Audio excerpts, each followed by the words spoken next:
Welcome to the Resiliency of the Human Spirit podcast, where we share all about human triumphs for the collective's healing and empowerment.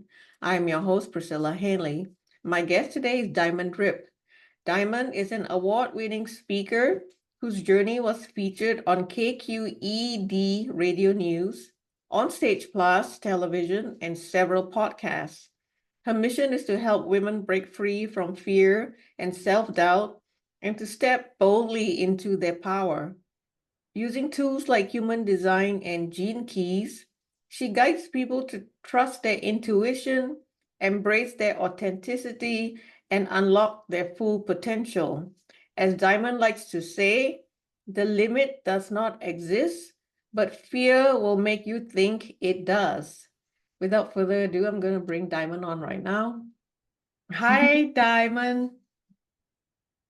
Oh my gosh, it is so good to be here with you in this present moment. I'm such a huge fan. Oh, thank you. I love your smile. You have such a radiant, bright smile. Thank you. I appreciate it. So I am so happy that you're here today. And so, Diamond, I gotta say, I love your journey of empowering women to step into their power through sharing your personal journey and through gene keys and human design, which I would love to get into in a little bit. But first, let me ask you to start by sharing your story on what transpired in your life to lead you to where you are today. Ooh, the story, right? So my mom, I say that she's undiagnosed borderline personality disorder.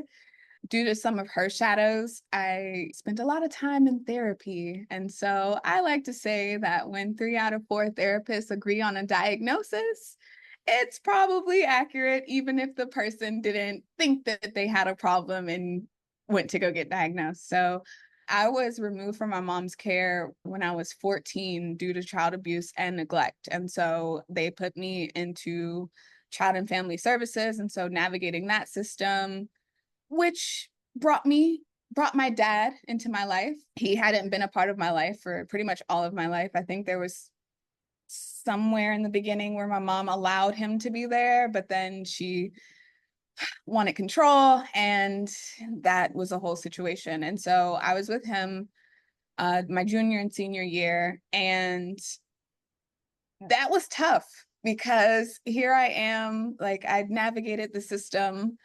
I basically had to try to learn how to be an adult in the system, even though like I was technically still a minor, and then to be put in the restrictive box of now I have a legal guardian again who I do not know. And they're now telling me what to do and where I can and can't go. We had some turmoil. I'm super happy that we are in such a great place now, but it was difficult. And so out of our conflict, I realized that I wanted to be my own person. And so in order to do that, I would have to not be financially dependent on him. So that we live in a society that says you go to school, you get good grades, so you can get into a good college, so that you can get a good job, and so on and so forth. And so I didn't have the money to go to school. So I was like, okay, well, it seems like my only other option is to go to the military so that I can get an education. And so I joined the Air Force right out of high school. And that was an experience for another time, for sure. But due to my depression, I actually ended up having to be early separated from the military because it was just too much. And so that forced me back into civilian life. And that I was so lost. I was so like, because the plan that I had, it didn't work and I didn't know what I was going to do next. They say you need a college education to get quality, a quality life. And so I watched a lot of movies during that time. And one of the movies I watched was Pain and Gain. And I loved what he was saying at the beginning. Like, if you've ever seen it, like, he talks about how he loves working at a gym because he gets to wear sweatpants all day. And he's like, I just get to encourage people that they're doing a good job. And I was like, that doesn't seem so hard. Like, I could do that.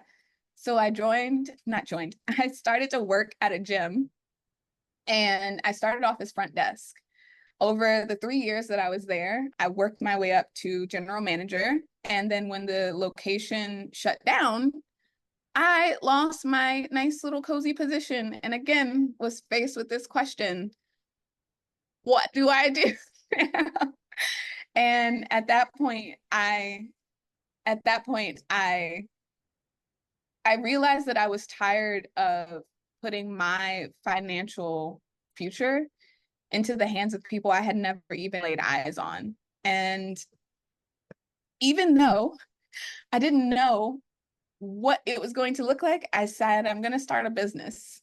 And so that led me to my first business, which was a product-based business. And I always say that that allowed me to grow a business in the blissful ignorance of my own self-worth, because I knew how much I paid for a product. I added the product margin, and then that was the price. There wasn't really a lot of negotiation. And so when I pivoted after my clinical trial, which I will go back, I have to be better at telling my story, but but when I pivoted into a service-based business and I became the product, oh, my self-worth and all of the issues that came with that came up. And so, like I said, backtrack, in August of 2022, I participated in a clinical trial that healed my depression.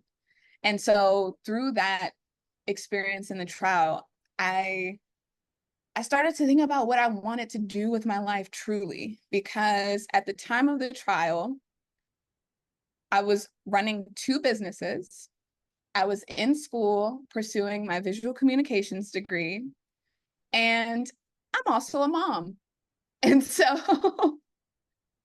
suffices to say that I was doing a lot and I was feeling like I was drowning, and I wasn't even feeling fulfilled. Like I was fulfilled in like small things that I was doing in each of the businesses, but overall wasn't a good spot. And so after I participated in the trial, it forced me to basically say, like, what do you want to do with your life? What do you want to take from both businesses that you can bring into one succinct business? Like, you're doing a lot.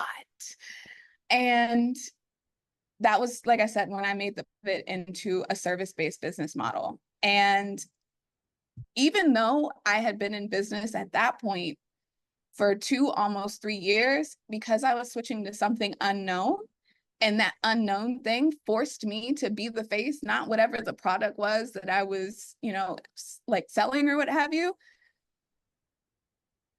All of my shadows started to come up. And so one of the things that I've learned about myself is that I seek external validation. That's actually, and I'm sure we'll talk about this, but in Gene Keys, that's my life's work, is to move from a place of external validation into a place of internal groundedness.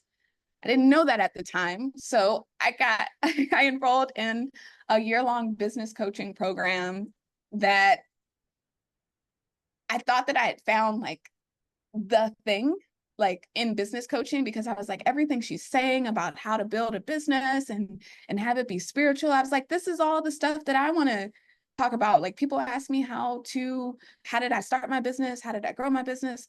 All the time. And so I knew that, especially after the trial, I wanted to help people feel better. But I was too scared to label myself as a life coach, because I said, if someone comes to me and throughout the 6 months, like they come to me and they're depressed, I can't guarantee you that just because you meet with me X amount of times a month, like at the end of 6 months, you're not going to be depressed. And so because I couldn't guarantee the outcome, I was like, okay, I can't market that. But business coaching, that I can do, because I started 2 businesses from scratch. And so I settled on business coaching. I did all the things that they tell you, the niche for now and this and that. And I really spent time branding myself as a business coach. And I'm in a program now that it summed up what I was experiencing perfectly. In order to guide someone on a journey, You have to have gone through the experience of whatever it is that you're guiding them through. And so for me, because I was talking so much about, service-based business and like that was my passion, that was my jam, but I hadn't yet built a successful service-based business, so much imposter syndrome, so much new shiny object syndrome. And I was really struggling with figuring out what my business superpower was. You and I originally met at a networking group. And so I know we do a lot of online networking, and I know you come across a lot of business and mindset coaches. So it's one of those things where it was like, how am I different from what they're talking about? Everyone's talking about AI. Everyone's talking about getting visible with video. Everyone's like, how am I different? And the one thing that always stood out wherever I went was your energy.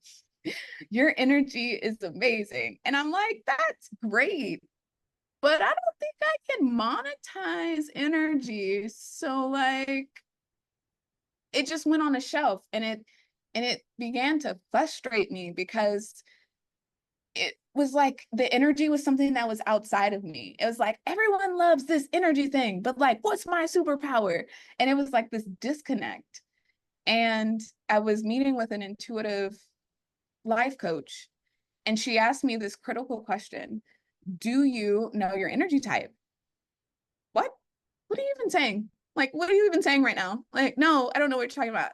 And so she sent me a human design calculator, and it was the one from Jovian Archive, which are the founders of human design. And it doesn't give you a lot because they're encouraging you to buy the 50-page report. But I was like, I don't want to buy a report for something that I don't even understand. So I went to YouTube U and I was like, what does it mean to be a generator in human design?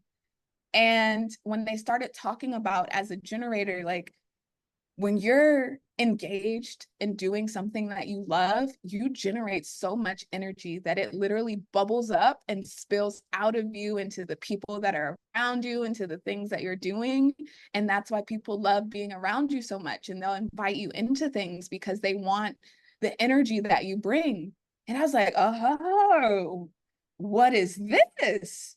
And every single thing that I looked up from that point: what does it mean to be a generator? What does it mean to be a 5/1? What does it mean to have emotional authority? I was like, this is me.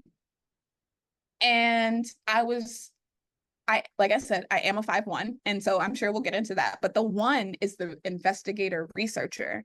And so the deeper I dug into the rabbit hole of human design, I was like, this is something. I don't know how this ties in to what I'm doing in business coaching, but gosh darn it, I'm going to figure out how to merge the two of them, because this is how you figure out what your superpower is. And so I made yet another pivot in my business. It was an abrupt one almost. If anyone was connected to me during that time on social media, thank you for sticking with me, because I know that it was like, you were just talking about AI tips and tools like yesterday. And now you're talking about like inner authority and like these profiles and like generate, like, what are you saying? So thank you for sticking with me, because I know it was very painful. It's one of my gates, the gate of extremes. Like, it's like boom, boom. Now it's a lot better, thankfully. But that's really how I got into the spiritual. I was very much, especially seeking external validation, I was very much in my logical brain. And that is still something that I am working to get out of, because I realized how much I learned about marketing, how it's so opposite from the way that I'm supposed, like that I'm designed to grow my business. And so now that's what I do with people. I help them understand who they are really at soul level. And then if they want to bring that into their business, like, of course, there's offerings for that. But the work that I love doing, when I pull someone's chart for the first time, people see it all the time. Like, I just take a moment and I just look at the beauty of like what I'm seeing. And I do nerd out a little bit, because like, I'm sure when people pull their charts, they're going to be like, what the heck am I looking at? Because that's how I felt when I pulled it the first time. So now that I understand it, like I'll nerd out a little bit. I'm like, oh, you have this gate, you have that gate. Oh, you're this and that. And they're like, so what does that mean? And I like explain it. But it is one of my greatest joys to pull someone's chart for the first time and to know that I'm about to kind of change their life because they, up until that point, have been operating in the way that they think that they should be, not the way that they were designed to be. So that's kind of story. Wow, I didn't know you had such a profound journey. Thank you for sharing this. This is awesome. So, okay, so much to unpack here. So let me go back to the beginning. Okay, so you talked about a clinical trial, right? That Yeah. healed your depression. So tell us more about this clinical trial. How did you find out about it? What did you do in the trial? And how did that trial help you to heal? Yeah. My best friend, she was obsessed with mushrooms. And so because she had such a persistence about them, it activated the one in me. And before the trial, I had, mushroom experiences, but the trial just kind of changed everything. So how I found the trial was watching a Red Table Talk episode. They had the guest Michael Pollan on there. He wrote the book, The Science of Psychedelics, what it teaches us about like PTSD. Like it's this really long title. If you look up Michael Pollan, Science of Psychedelics, it'll pop up. And so they had him on here. And one of the questions that the mom, Jada Pinkett's mom, asked was, why don't we see more African Americans talking about like the benefits of what psychedelics can do for them? And I made a YouTube video about like all of the reasons why, but the one that stood out to me the most was we don't see enough people who look like us talking about the benefits of what it can do. And so there were kind of two tracks that you could go. You could certify to be like a space holder or something like that through MAPS. And it was like this super expensive course. And there was no guarantee that you would have clients afterwards, to include the diverse clients that I wanted to impact, or you could participate in a clinical trial because psilocybin is still a Schedule One substance in the United States.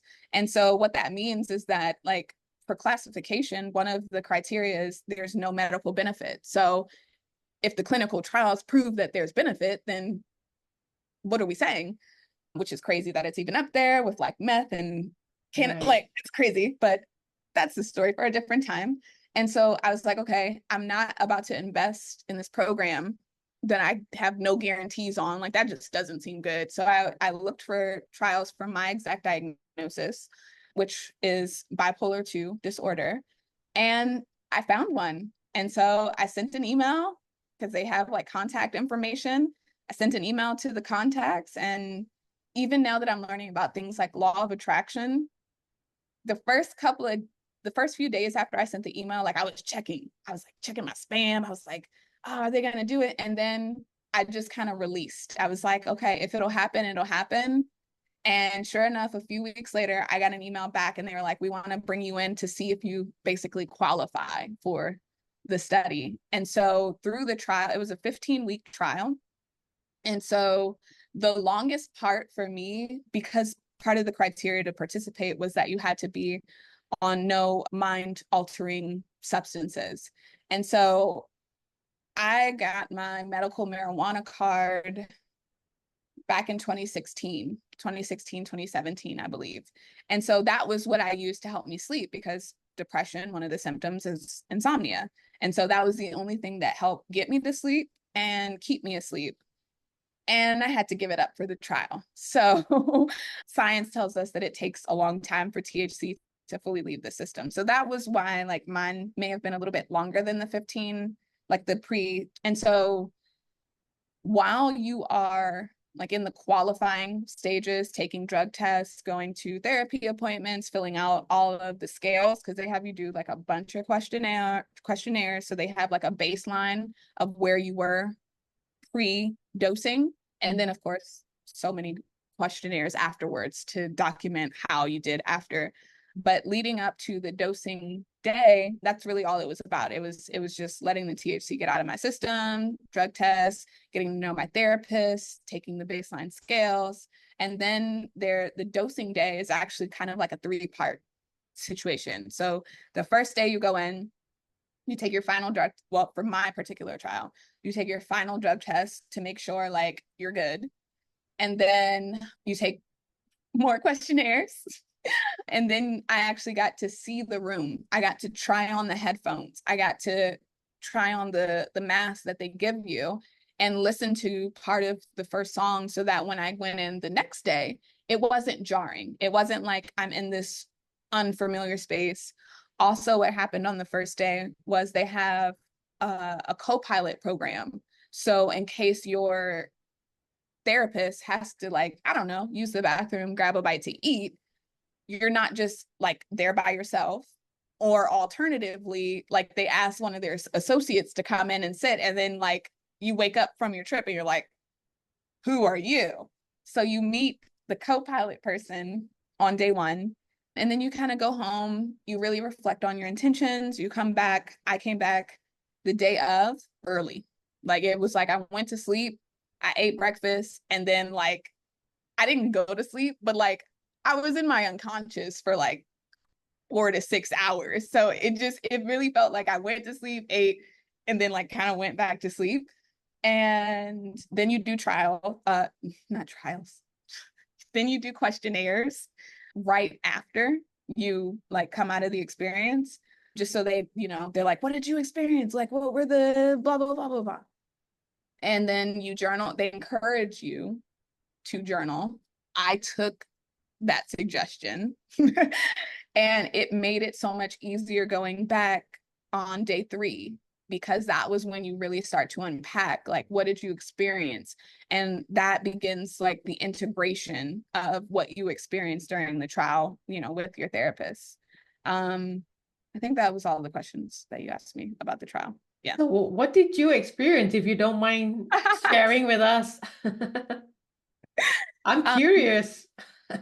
Yeah, so, and it's crazy because like everyone's experience is different, because my daughter's father, he's been on a mushroom trip and he didn't experience all the things that I did. So I guess because I'm creative and because I'm emotional, like I experienced like beautiful, vivid colors, and it was almost like I was put into this like dream-like state. There were little mushroom people like dancing around. Like it was beautiful. There were some, you know, challenging, I'll say. There were some challenging moments where, I came into I faced my shadows.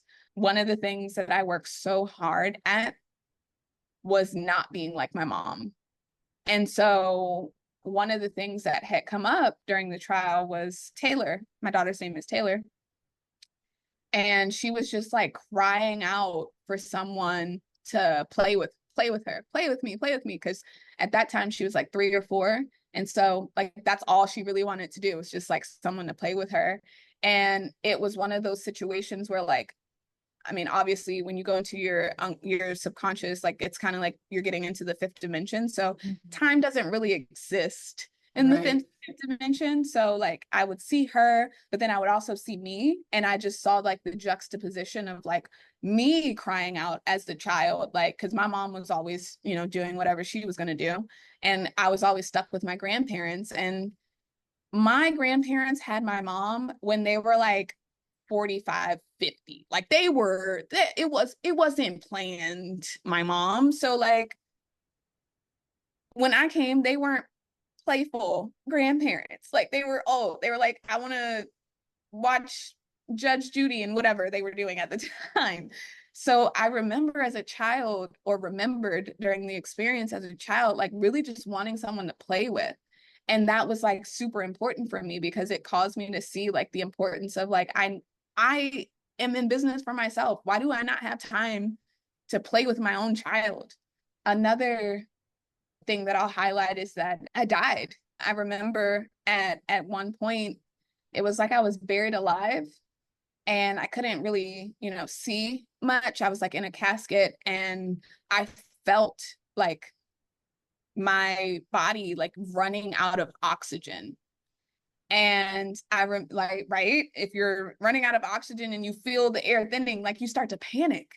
And so I was like panicking, and then I remembered, like, okay, like it became this curiosity. It was like, well, what if you die? Like, you're panicking because you're scared of death. Like, you're like, I can't breathe, I'm gonna die. And so I just kind of like released that. And it's weird to describe, but like I released it, I let it happen. And then I say through the trial, like through the dosing day, because they have a playlist that you go through. And so it's all of these like conciertos and like instrumentals. And I call those song journeys. So at the end of one song, like that was when I died. And then another song began to play, and like I was reborn again. And so it was just that kind of, I don't know, comfort of knowing that just because one thing ends, like you can still begin another thing. And I think that was really like helpful for my psyche. The thing that I always give the trial credit for is, before the trial, I was very much type A perfectionist, like the never ending to-do list. And so what the trial gave me was self-compassion and self-grace and self-forgiveness, to be like, okay, the only person who knows what's on this to-do list is you. Like, there's no one being like, you have to do blah, blah, blah, blah, blah, but like, you're putting so much pressure on yourself. And so I always, and I like to say that it was the catalyst, because going through that like spiritual awakening almost, it forced me to, as I said during my story, it forced me to figure out like what's meaningful. Like, what am I doing right now with my life, pretty much.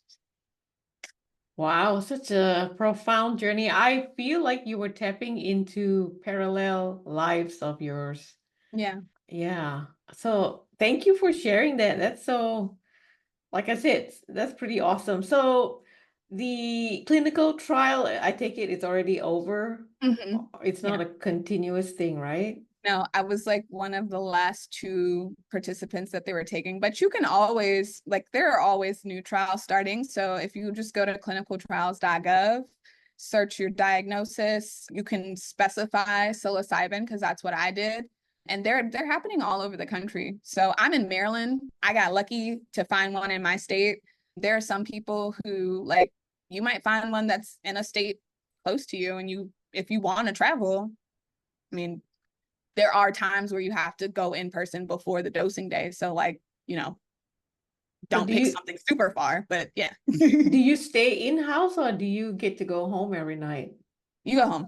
Oh, Yeah. okay, gotcha. Most of everything that I did was virtual. There were obviously instances where I had to go in person for like drug testing and things like that, but the dosing day is in person. They make sure that you have, for my particular trial, can't speak to other trials. There might be other trials where you stay in house, but they make sure that you have somebody picking you up who's responsible, and then you can go back the next day. Right. Okay. Wow. Okay, so let's go to human design. Okay, because I don't understand much about human design, so I'm gonna tap into your expertise on that. So, for those people in the audience who don't know about human design, me included, can you tell us more about human design, who founded it, and what is the purpose of human design? Yes, absolutely. So human design is a synthesis of a number of different sciences. The founder, Ra Uru, he is deceased now, but he had the original download. And essentially, what it does is it synthesizes astronomy, astrology, the Chinese I Ching, the Kabbalah tree of life, the chakra model, quantum physics. I'm probably leaving out some, but it's a synthesis. It combines all of these things into basically an energetic blueprint of what you incarnate as at in this lifetime. And so it pulls information.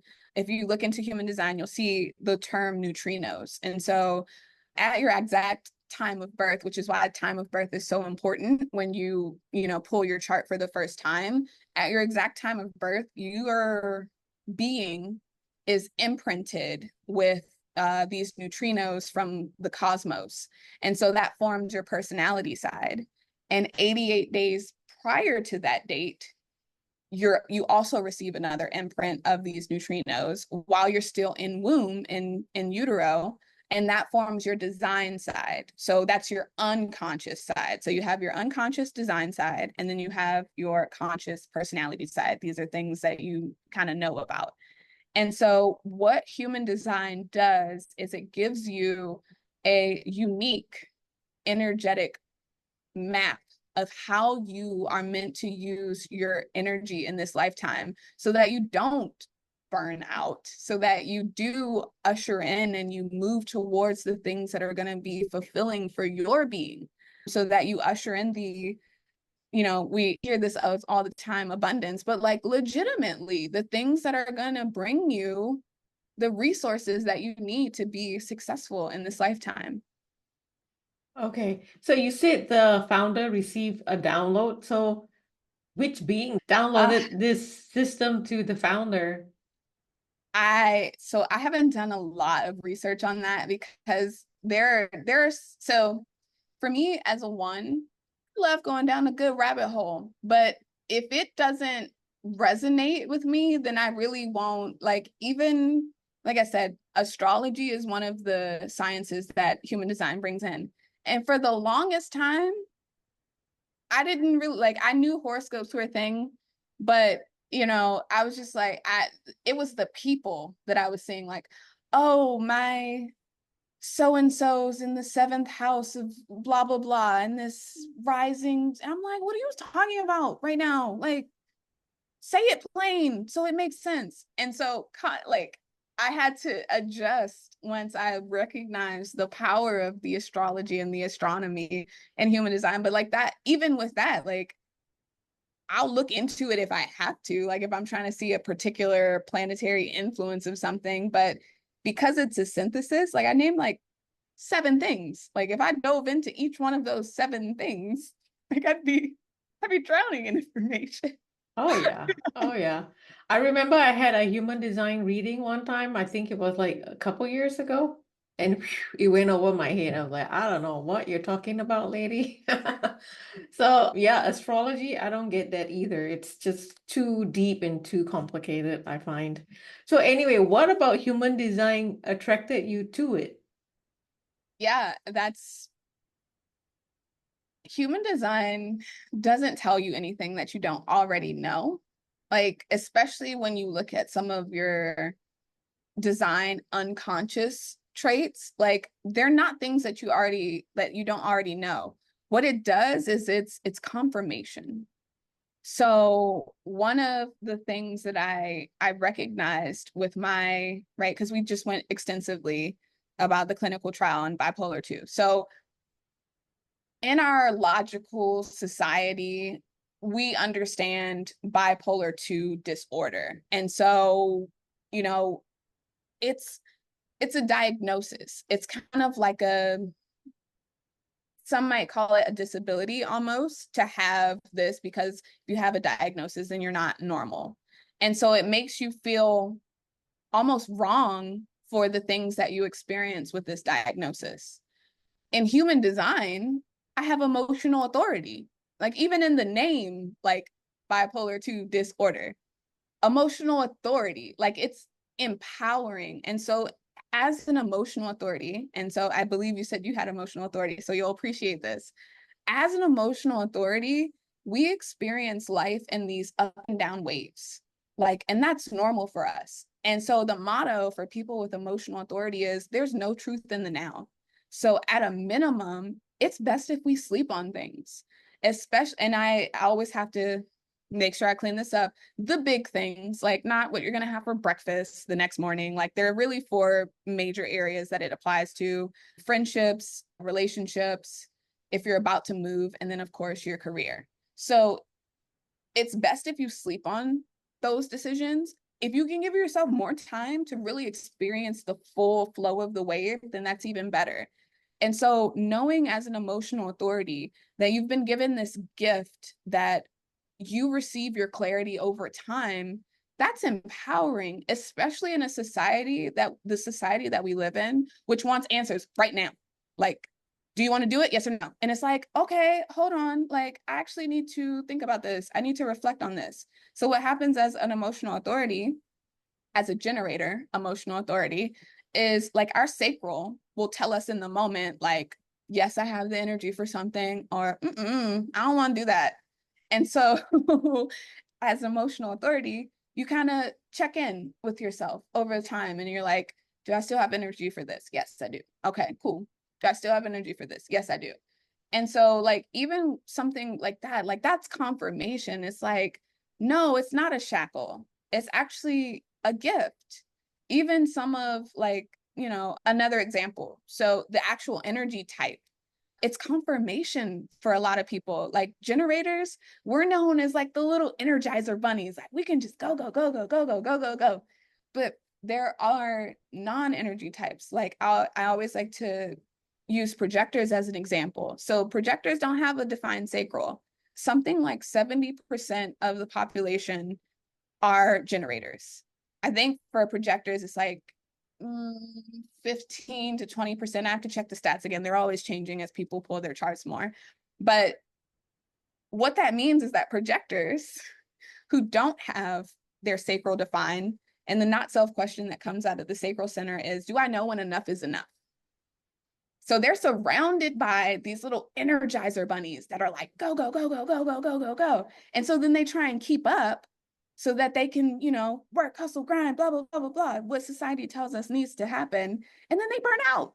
And then they're like, well, Susie over there can just do whatever for X amount of time. Like, why can't I? And then we make ourselves wrong because we can't do what someone else is doing because we're comparing like apples to oranges at that point.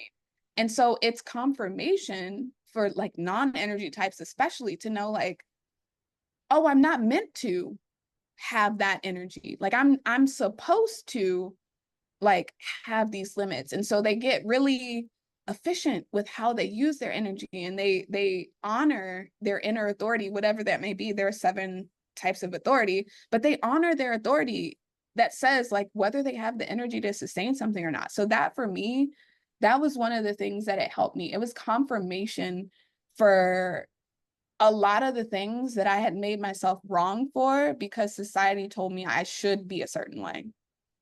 So I want to ask how human design and business coaching kind of blend together. So if say you have a client that comes to you and she's struggling emotionally and financially because her business is failing, how are you going to help this person that, to kind of like stand back in their power, I guess, with human design and with business coaching?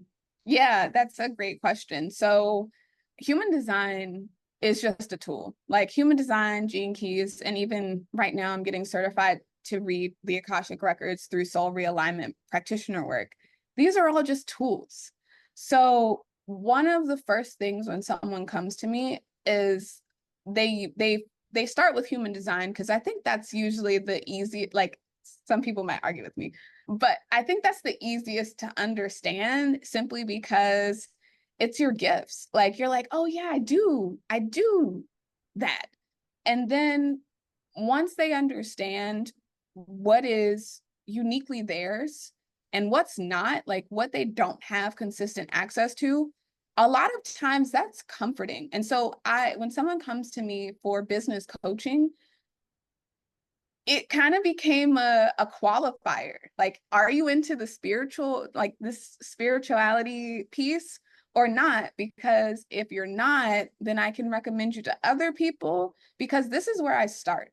I start with you knowing without a shadow of a doubt who you are at soul level so that when we start talking about branding, when we start talking about offers, when we start talking about getting visible with video, you're not going against yourself. Like there are lots of programs out there which offer this one size fits all approach. And if you just kind of start like forcing them into it without knowing what their gifts are, like you're just gonna have like they're gonna have to go back and rebrand, and they're gonna have to recreate. Like, let's be efficient. Let's learn who you are really with these tools. And then we can talk about like the business strategy and the marketing and all of the things. So that's really, I get them to a place where they understand how they usher in abundance, how they are fulfilled, and and we kind of, depending on where they are in their journey, like if we have to do a little bit more work, then that's when we bring in the gene keys and the Akashic records and things like that. But we figure out who they are so that they can show up fully in their business. Love that. So let's talk about your business now. I think you're really busy. Akashic Records, Gene Keys, Human Design, Business Coaching. You're busy.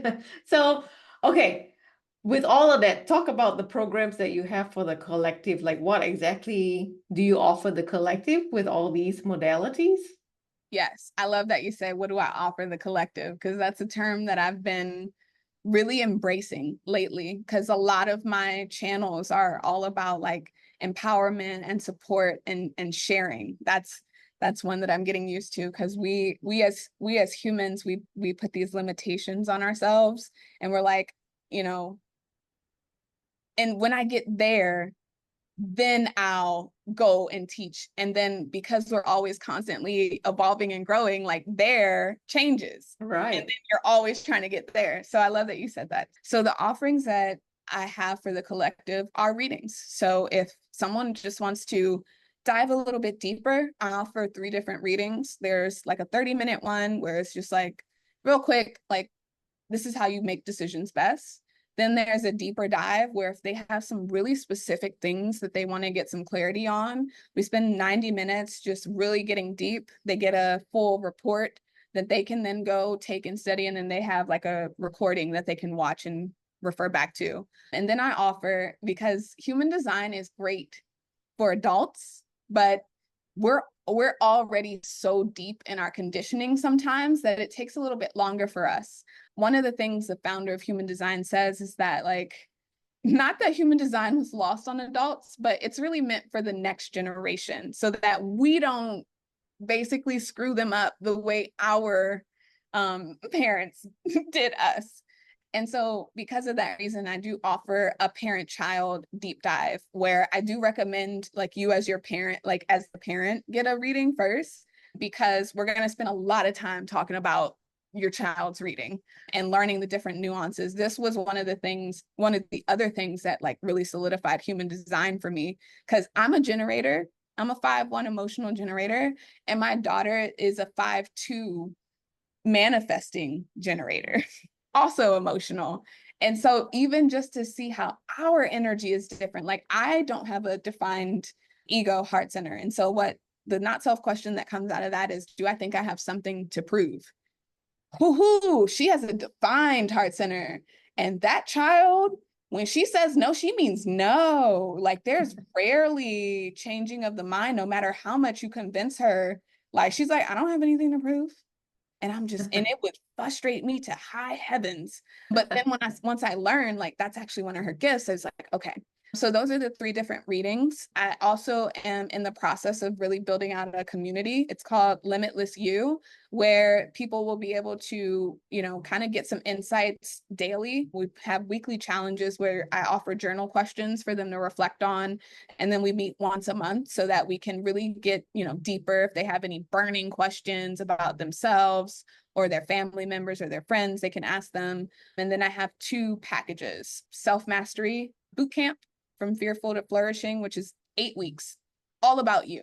Like, let's dive deep into your chart. And then for those who are more business minded, there's the Align Momentum package, where it's still about you first, but there are some elements of like branding and your story, and this is how you show up on social media. So that's kind of like the gamut there. Wow. Like I said, you're so I busy. know. When do you find time to sleep or eat? I have an assistant that helps. Okay, yeah, that makes sense then. So, okay, where can people find you if they want to work with you? Yeah, so the best place is always going to be my website, diamonddripconsulting.com. It has all of my social links, which I am everywhere, TikTok, Instagram, LinkedIn, all of the places under different handles. But typically, Diamond Drip Discussions is where people find me. But to reduce all of that confusion, just go to diamonddripconsulting.com and you'll find Okay, all of the links. cool. And I'll put that in the show notes. So you do have a free gift for our audience today. Thank you for your kindness, and I invite you to share more about your free gift. Absolutely. So we've been talking a lot about human design. So of course, I want you to pull your chart. So on that website is a tool that you can use to actually pull your human design chart. Yes, it's going to be a little overwhelming when you first look at it because it's a lot of sciencey looking things, but I love the tool that I use because it gives like short little descriptions about each one. And then if you scroll down, there's a free download for you. So it's a mini 7-page ebook where you learn like tips for your, like it takes your information and it customizes the report so that you know like how you sleep best, what things keep you out of stress, like whether you have internal motivation or external motivation. So that's the free gift is pulling your chart. And then there's a little mini ebook with some very practical tips on how you can start using your energy more efficiently. Thank you so much for this free gift. And okay, so we have 5 minutes left, Okay. and I have a signature closing question here that I ask all my guests. And so this is the question for you. What is your closing message for humanity to help in our collective healing and empowerment? Love the question. So the thing that I always love to say is the limit does not exist, but fear and self-doubt will convince you to put limitations on yourself that make you think that it exists. We have to understand who we are at soul level so that we can step into the sovereignty and the power of our being and really show up fully as our authentic selves, as our divine essence. So that's my I love that. Thank you. And your authentic self is so beautiful. I love your energy. thank you. And your smile. You see, I'm looking at you smile and I'm smiling too. Yeah. It's true. You have magnificent Contagious energy. energy. Yeah. Yes. Yeah, like what you said earlier. So thank you, Diamond, for being here today. I so enjoyed our conversation. And for everybody who's watching and listening, thank you for your time. And until next time, bye for now.